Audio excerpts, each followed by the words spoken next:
जय हिंद साथियों, exam day पर आपका फिर से स्वागत है। तो हमने जो पिछली वीडियो में इसके 50 क्वेश्चन जो कर लिए थे सीडीपी मैराथन के, तो आज उसमें 51 से जो 50 से आगे के प्लस के क्वेश्चन हैं सबको देखेंगे हम। तो यह सभी प्रीवियस ईयर क्वेश्चन हैं हमारे, और इसमें जो आपके सीटेट में जो सीडीपी में 30 में से 30 लाने की हम दिलाने की आपको पूरी कोशिश करेंगे। तो आपने अभी तक हमारे चैनल को सब्सक्राइब नहीं किया हो तो प्लीज़ हमारे चैनल को सब्सक्राइब कर लें, जिससे कि जो अगली वीडियो है उसकी नोटिफिकेशन आप पर समय से पहुंच जाए। और आपके लिए हमने जो है आपकी सफलता हेतु हमारा एक निःशुल्क प्रयास है, आपको फ्री ऑफ कॉस्ट हम वीडियो और पीडीएफ प्रोवाइड कराएंगे। साथ ही साथ आप हमारे चैनल को सब्सक्राइब करें और वीडियो को लाइक और शेयर करें अपने दोस्तों के साथ जरूर। तो आइए देखते हैं इसमें अगला क्वेश्चन। पहला जो इसमें 51 नंबर का आज क्वेश्चन है, और लास्ट की तो पुरानी वीडियो पड़ी हुई है, मतलब जो इससे पहले के क्वेश्चन है वो आपको पिछली वीडियो में कराए गए हैं, तो उनको भी जाकर आप सीडीपी की जो प्ले लिस्ट है उसमें जाकर सीटेट की प्ले लिस्ट आपकी हमारे चैनल पर बनी हुई है, तो आपके लिए बहुत हेल्पफुल होगी। उसकी सारी वीडियो आप जरूर देखें। ये सभी प्रीवियस ईयर क्वेश्चन है जो कि आपके बार बार एग्जामों में पूछे गए हैं। तो इसको देखेंगे हम क्वेश्चन।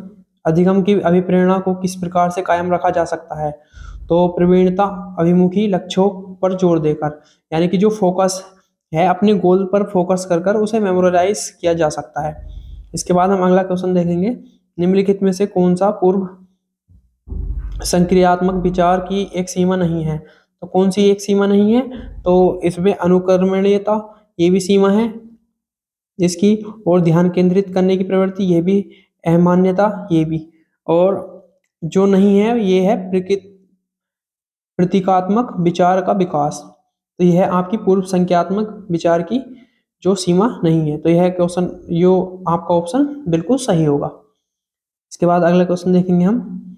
निम्न में से किस मनोवैज्ञानिक ने बच्चों के ज्ञान को सक्रिय जिज्ञासु के रूप में देखते हुए उनके चिंतन को सामाजिक सांस्कृतिक विषयों के वस्तु के प्रभाव को महत्व दिया है? यानी कि विषय वस्तु के प्रभाव को महत्व किसने दिया है? तो लेव वाइगोत्स्की द्वारा। तो लेव वाइगोत्स्की से आपको 4 से 5 क्वेश्चन आपको जरूर देखने को मिलेंगे। तो आप लेव वाइगोत्स्की के क्वेश्चन जो हैं इनको अच्छे से देख कर जाएंगे।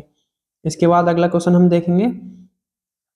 अधिगम का संरचनात्मक विचार यह सुझाव देता है कि ज्ञान की संरचना में बच्चे की सक्रिय भूमिका निभाते हैं। यानी कि जो सक्रिय बच्चों की सक्रिय भागीदारी है, ये आपका पॉजिटिव वर्ड है। आप इसको देखते ही सही है इसका आंसर लगा दोगे। तो आप पॉजिटिव और निगेटिव वर्ड की, यानी कि जो टैग वर्ड होते हैं उनकी जो वीडियो है हमारी एक चैनल पर, आप जाकर उसमें देख सकते हैं। हमारे चैनल पर ही वीडियो डली हुई है, तो आप उनको अगर याद कर लेंगे, एक बार अच्छे से देख लेंगे, तो आप मात्र 2 सेकंड में किसी भी क्वेश्चन का आंसर लगा सकते हैं। तो आइए अगला क्वेश्चन हम देखते हैं। अगला क्वेश्चन है सीखना। तो सीखना क्या है? तो सीखने वालों के संवेग जो होते हैं उनको प्रभावित करता है। यानी कि कोई किसी वस्तु को सीख रहा है, यानी कि किसी भी अधिगम को ग्रहण कर रहा है, तो उसके संवेगों को वह प्रभावित करेगा। तो वो क्या कहलाता है? लर्निंग, यानी कि सीखना। इसके बाद हम अगला क्वेश्चन देखेंगे। अगला क्वेश्चन है 10 वर्ष में एक बच्चे को पियाजे का सिद्धांत समझाया गया किंतु वह नहीं समझ सका। कुछ वर्ष बाद उसकी अवधारणा को समझ लिया, उसने उस अवधारणा को समझ लिया। यानी कि उसे पहले 10 वर्ष तक सिखाया गया, तब उसने नहीं समझा, किंतु कुछ वर्ष बाद उस अवधारणा को उसने समझ लिया। तो यह जब वह इसे प्रतियोगिता परीक्षा के लिए तैयार कर रहा था, तो इसके पीछे का कारण क्या था? तो यह परिपक्व हो गया था उसमें, यानी कि उसने अपने आप जो सीखा है उसमें परिपक्वता हासिल की है। तो इस प्रकार के क्वेश्चन का आंसर आपका मैच्योरिटी, यानी कि परिपक्वता। तो इसको आप आगे देखेंगे। जो बच्चे स्वयं से मौखिक संवाद करते हैं उन्हें लेव वाइगोत्स्की क्या कहते हैं? तो यह व्यक्तिगत वार्ता कहलाती है। तो यानी कि जो व्यक्तिगत वार्ता है ये आपका पॉजिटिव वर्ड है, इसको आप देखते ही सही लगा दोगे। तो यानी कि जो बच्चे स्वयं भाषा का संवाद करते हैं, मौखिक बात करते हैं, तो ज़्यादा से ज़्यादा सीख पाते हैं। इसके बाद अगला क्वेश्चन है। निम्नलिखित में से कौन सी अधिगम की मुख्य प्रक्रिया नहीं है जिसके द्वारा सार्थक अधिगम घटित होता है? तो इसकी जो भूमिका है ये है कंठस्थीकरण एवं स्मरण। यानी कि जो कंठस्थीकरण और स्मरण है ये मेमोराइजेशन एंड रिकॉल, तो यह आपका पॉजिटिव वर्ड है, इसको आप देखते ही सही लगा दोगे, पर क्वेश्चन का सेंस एक बार अच्छे से पढ़ लेंगे। इसके बाद अगला क्वेश्चन हम देखेंगे, जब बच्चे एक अवधारणा को सीखते हैं तो उसका प्रयोग करते हैं तथा, इसको दोबारा पढ़ेंगे, जब बच्चे एक अवधारणा को सीखते हैं और उसका प्रयोग करते हैं तो अभ्यास उनके द्वारा ही जाने वाली त्रुटियों को कम करने में मदद करता है। यह विचार किसका है? यह थॉर्नडाइक का यह विचार है। इसके बाद अगला क्वेश्चन हम देखेंगे, निम्नलिखित में से कौन सा कारक अधिगम को सकारात्मक प्रकार से प्रभावित करता है? तो यह अर्थपूर्ण संबंध, यानी कि मीनिंगफुल जो एसोसिएशन होता है, यानी कि जो अर्थपूर्ण संबंध होता है, यह कारक अधिगम को सकारात्मक प्रभावित करता है। इसके बाद अगला क्वेश्चन हम देखेंगे, नवीन जानकारी को शामिल करने के लिए वर्तमान स्कीमा, यानी कि जो अवधारणा होती है वर्तमान स्कीमा, तो नवीन जानकारी को शामिल अगर उसमें हम कर रहे हैं तो उसको क्या कर रहे हैं? एसिमिलेशन कर रहे हैं, यानी कि जो आपका आत्मसातकरण उसको करते हैं हम। इसके बाद अगला क्वेश्चन हम देखेंगे, अगला क्वेश्चन है, निकटवर्ती विकास का क्षेत्र संदर्भित करता है, यानी कि निकटवर्ती विकास का सिद्धांत किसको संदर्भित करता है? तो यह संदर्भित करेगा आपका एक संदर्भ को जिसमें बच्चे सहयोग के सही स्तर के साथ कोई कार्य लगभग स्वयं कर सकते हैं, यानी कि जो स्वयं करने की जो क्षमता होती है वह निकटवर्ती विकास क्षेत्र को संदर्भित करता है। इसके बाद अगला क्वेश्चन हम देखेंगे, तो आपने अभी तक हमारे चैनल को सब्सक्राइब नहीं किया हो तो प्लीज़ हमारे चैनल को सब्सक्राइब कर लें, और आपके लिए फ्री ऑफ कॉस्ट हम जो सीटेट की सभी वीडियो और पीडीएफ प्रोवाइड कराएंगे। आपको अगर फ्री कोई पीडीएफ या नोट्स चाहिए तो आप हमको कमेंट बॉक्स में लिखकर सेंड कर सकते हैं पीडीएफ नोट्स।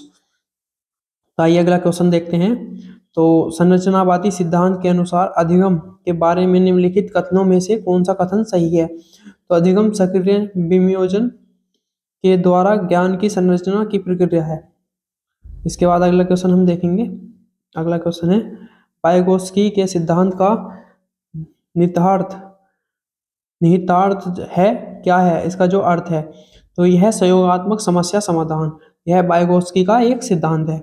इसके बाद अगला क्वेश्चन हम देखेंगे, गणित में अधिक निर्योग्यता का आकलन निम्न में से किस परीक्षण द्वारा सर्वाधिक उपयुक्त तरीके से किया जा सकता है? यानी कि जो गणित की जो अक्षमता है, यानी कि जो आपसे गणित में जो कठिनाइयां हैं उनको सबसे अधिक किस प्रकार से दूर किया जा सकता है? तो वह आपका निदान करके, यानी कि जो निदानात्मक परीक्षण है इसके द्वारा उसको सही किया जा सकता है। इसके बाद अगला क्वेश्चन हम देखेंगे, बच्चे किस प्रकार से सीखते हैं? नीचे दिए गए कथनों में कौन सा प्रश्न के विषय से सही नहीं है? बच्चे केवल कक्षा में, केवल मैंने बताया है उसमें आपको पॉजिटिव और निगेटिव वर्ड में जो टैग वर्ड दिए हैं उसमें केवल, मात्र और केवल ही, मात्र ही, इस शब्दों को अगर आप कहीं भी देखते हैं तो उसको तुरंत गलत लगा देंगे आप। तो इसमें गलत ही पूछा है आपसे तो इसका एकदम आंसर आप लगा सकते हैं। इसके बाद अगला क्वेश्चन हम देखेंगे, अनुशासन जो अधिगम वातावरण में एक महत्वपूर्ण भूमिका निभाता है किस तरह से मदद करता है? तो यह मदद करता है बच्चे को अपनी शिक्षा को विनियमित और मॉनिटरिंग करने के लिए, यानी कि जो बच्चा है अपनी शिक्षा को विनियमित करे, यानी कि एक रेगुलर तरीके से जो वातावरण के अनुसार अधिगम को ग्रहण कर सकता है। इसके बाद अगला क्वेश्चन हम देखेंगे, कोहलबर्ग के अनुसार, यानी कि जो कोहलबर्ग हैं महोदय हैं, इनके द्वारा शिक्षक बच्चों में नैतिक मूल्यों का विकास कर सकता है। इसका सही आंसर क्या होगा? तो नैतिक मुद्दों पर आधारित चर्चाओं में उन्हें शामिल करके, यानी कि जो नैतिक मुद्दे हैं उनको चर्चाओं में शामिल करके नैतिक मूल्यों का विकास कर सकता है। इसके बाद अगला क्वेश्चन हम देखेंगे, अधिगम निर्योग्यता। तो अधिगम निर्योग्यता जो है ये डिसेबिलिटी, लर्निंग डिसेबिलिटी जो है आपकी एक चर व्यवस्था है, यानी कि जो आपको हर एक बच्चे में यह देखने को मिलेगा शुरू में। तो आपको शुरू में जो बच्चे को सिखाने में कठिनाई होती है और बच्चे को सीखने में भी कठिनाई होती है, तो यह एक चर व्यवस्था है।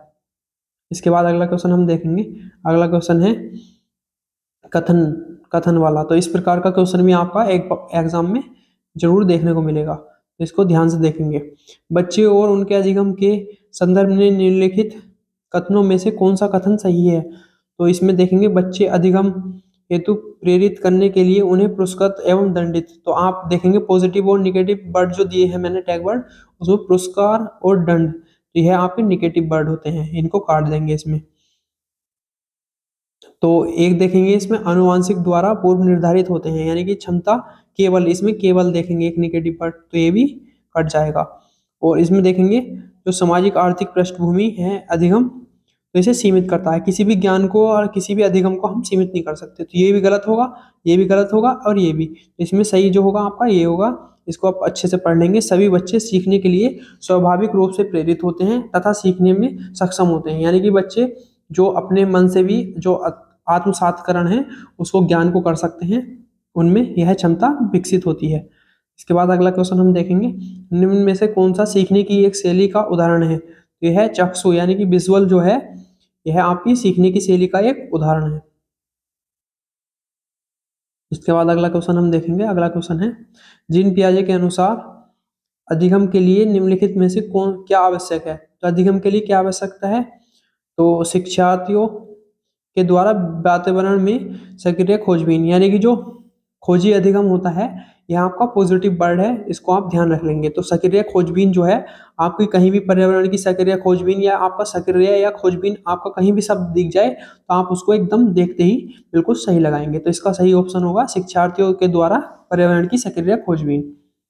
इसके बाद अगला क्वेश्चन हम देखेंगे, अगला क्वेश्चन है, निम्नलिखित व्यवहारों में से कौन सा जीन पियाजे द्वारा प्रस्तावित मूर्त सक्रियात्मक अवस्था को विशेषित करता है? तो यह है संरक्षण कक्षा समावेशन। इसका सही आंसर होगा संरक्षण और कक्षा समावेशन, यह मूर्त संख्यात्मक अवस्था को विशेषित करता है। इसके बाद अगला क्वेश्चन हम देखेंगे, अगला क्वेश्चन है, अनुबंध स्थापित होने के बाद यदि बार बार मात्र अनुबंधित उद्दीपक ही उपस्थित किए जाने पर अंततोपता अनुबंधित अनुक्रिया का बंध कहलाता है। तो इसे क्या कहते हैं? इसे विलोप कहते हैं, यानी कि जो उद्दीपक है वह अनुक्रिया का बंद हो जाना क्या कहलाता है?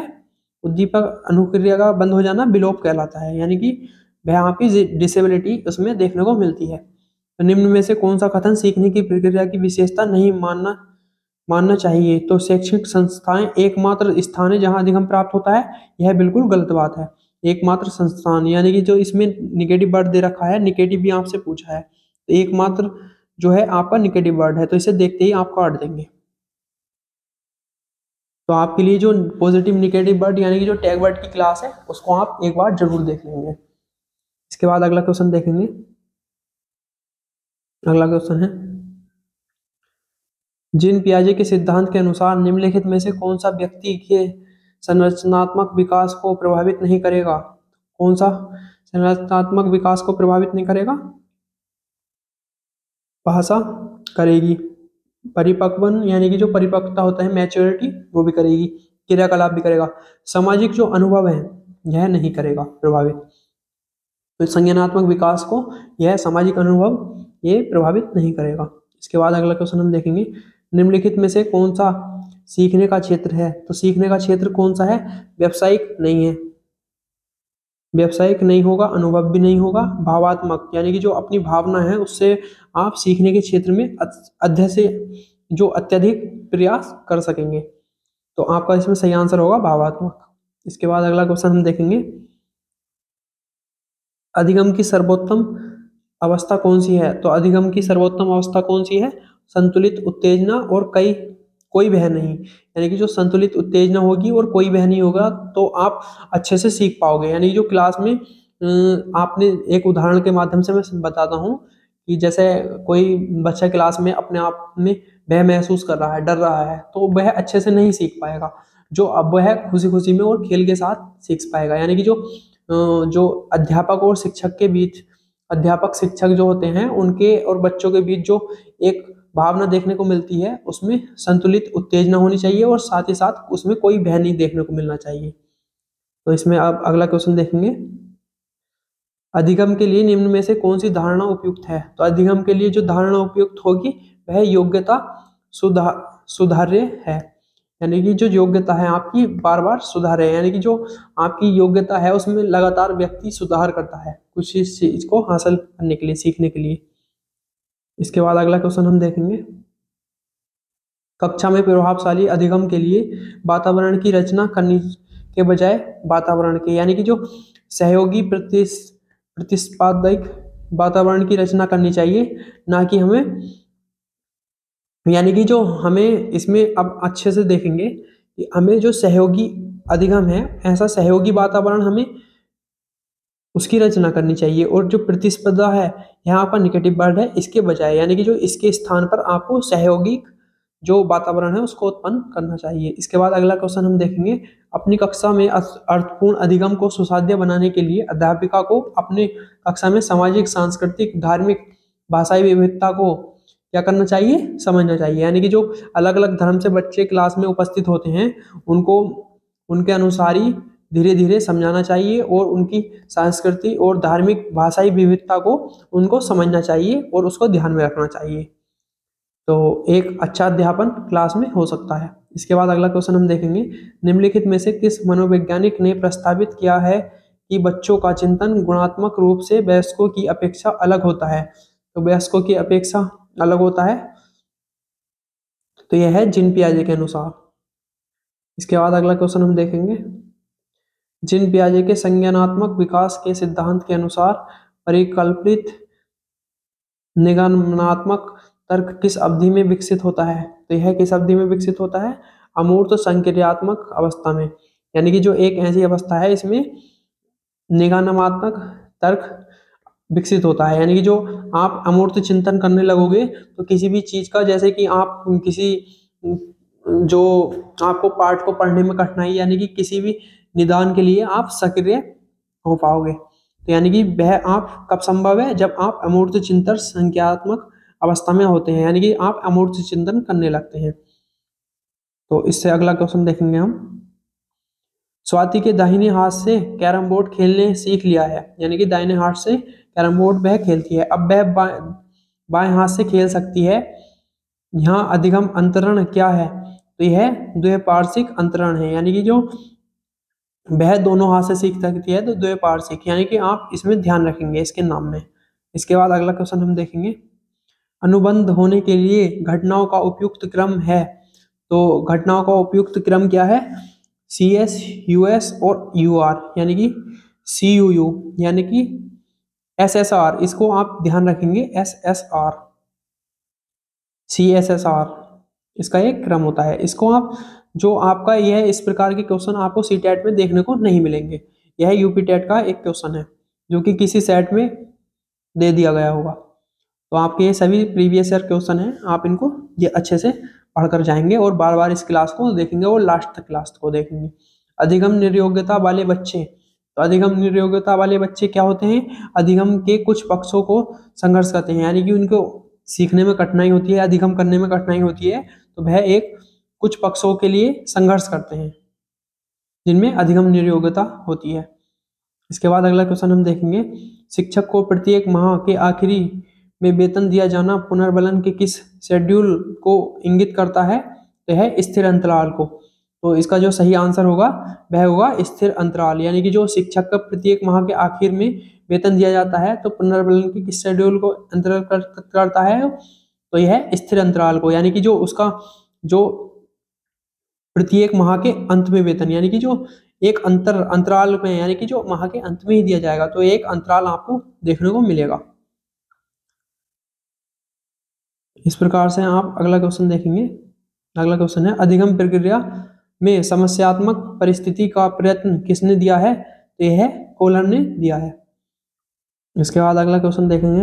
अगला क्वेश्चन है, पियाजे के अनुसार संज्ञानात्मक विकास के किस चरण पर बच्चा वस्तु स्थायित्व को प्रदर्शित करता है। तो वस्तु स्थायित्व को प्रदर्शित कब करने लगता है, तो वह संवेदी परक चरण में जब आ जाता है, सेंसरी मोटर स्टेट जो होती है उसमें जब आ जाता है वस्तु स्थायित्व का गुण कब आता है। आपका क्वेश्चन देखने को मिलेगा इस प्रकार से कि वस्तु स्थायित्व का गुण कब देखने को मिलता है, तो वह सेंसरी मोटर स्टेज में। इसके बाद अगला क्वेश्चन हम देखेंगे, सीखने का वह सिद्धांत जो पूर्ण रूप से और केवल अवलोकनीय व्यवहार पर आधारित है तो सीखने के सिद्धांत किस सिद्धांत से संबंधित है? तो यह अवलोकन व्यवहार यानी कि व्यवहार से है, तो व्यवहारवादी आपको इसका सही आंसर देखने को मिलेगा। इसके बाद अगला क्वेश्चन हम देखेंगे, निम्नलिखित में से किस कथन को सीखने के लक्षण के रूप में नहीं माना जाता? तो सीखने के लक्षण के रूप में नहीं माना जाता, किसे नहीं माना जाता? व्यवहार का अध्ययन सीखना, यानी कि जो व्यवहार का अध्ययन है तो वो सीखने के लिए लक्षण नहीं होता है। यह आप वातावरण से, अपने परिवार से, समाज से इसको ऑटोमेटिकली सीख जाते हो।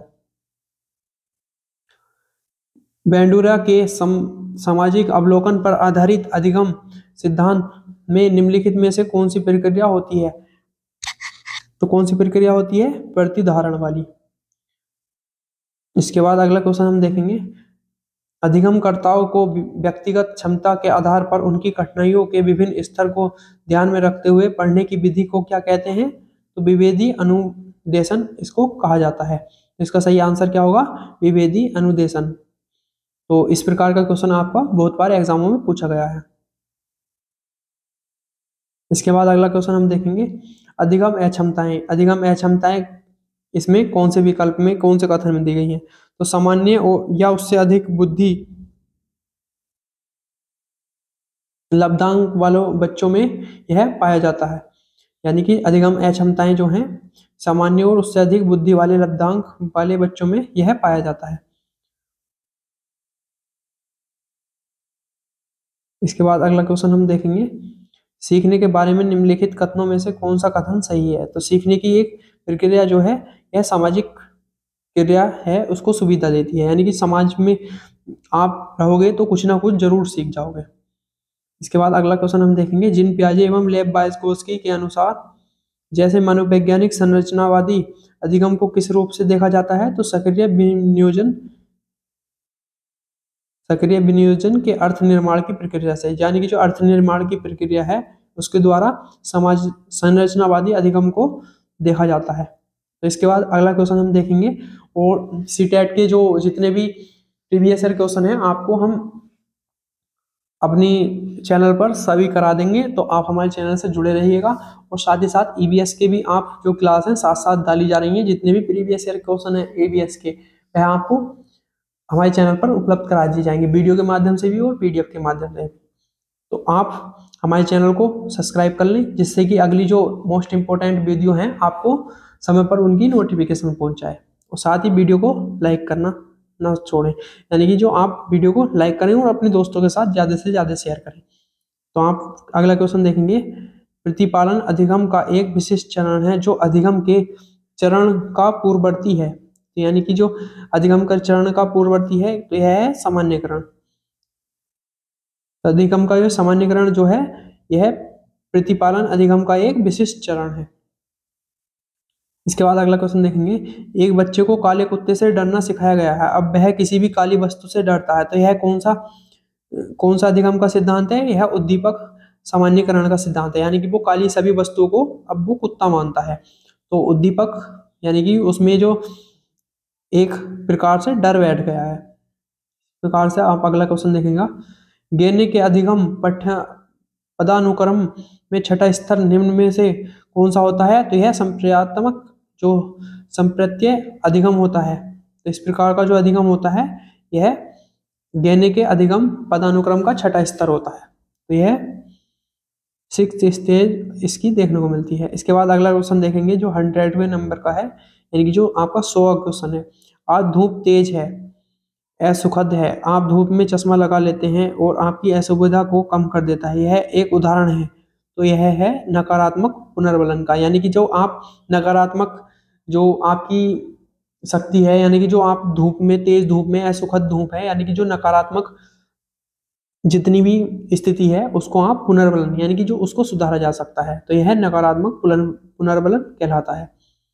इसके बाद अगला क्वेश्चन देखेंगे, तो निम्न में से कौन सा कथन सीखने के विषय में सही है? तो सीखने के विषय में सही है कथन, सीखना उस वातावरण में प्रभावी होता है जो संवेगात्मक रूप से सकारात्मक हो और शिक्षार्थियों को संतुष्ट करने वाला हो। इसके बाद अगला क्वेश्चन देखेंगे, अगला क्वेश्चन है, कोहलबर्ग के सिद्धांत की एक प्रमुख आलोचना क्या है? तो इसकी प्रमुख आलोचना क्या है? कोहलबर्ग ने पुरुषों और महिलाओं की जो नैतिक तार्किकता है उसको सांस्कृतिक विभिन्नताओं को महत्व नहीं दिया है। तो इसका एक ही है सिद्धांत का एक आलोचना है, जिसको आप अच्छे से याद कर लेंगे। तो कॉलबर्ग के सिद्धांत की आलोचना से आपको एक क्वेश्चन देखने को कभी कभी मिल जाता है। इसके बाद अगला क्वेश्चन देखेंगे, निम्नलिखित में से कौन सा एक सीखने के लिए प्रमुख है। तो जो आप अर्थ निर्माण है, अगर किसी वस्तु का आप अर्थ निकाल पाओगे, यानी कि किसी भी पार्ट का आप मीनिंग निकाल पाओगे, तो उसको सीखने में एक आसानी हो जाती है।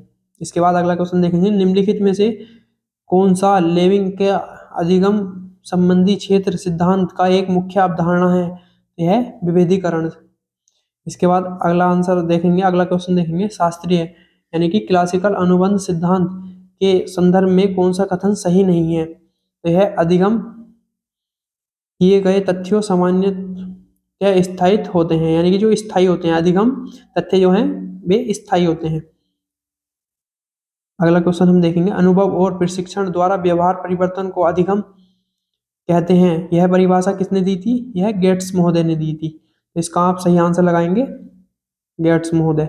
इसके बाद अगला क्वेश्चन हम देखेंगे, एल्बर्ट टालमन ने किस लिए जाना जाता है।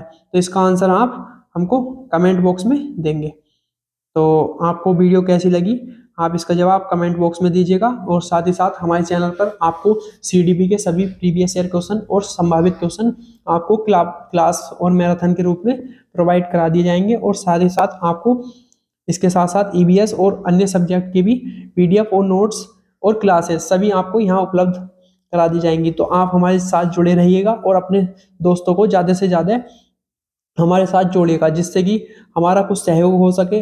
आपका साथ हमारा एक हिम्मत बनकर सामने आता है और आपको हम अच्छे से अच्छा कंटेंट देने की फिर कोशिश करते हैं। तो आप हमारी हिम्मत बढ़ाइएगा, ना कि हिम्मत तोड़िएगा। तो आप हमारे चैनल को सब्सक्राइब कर लें, वीडियो को लाइक कर लें और कमेंट कर बताएं कि वीडियो कैसी लगी आपको और किस सब्जेक्ट पर आप अगली वीडियो चाहते हो।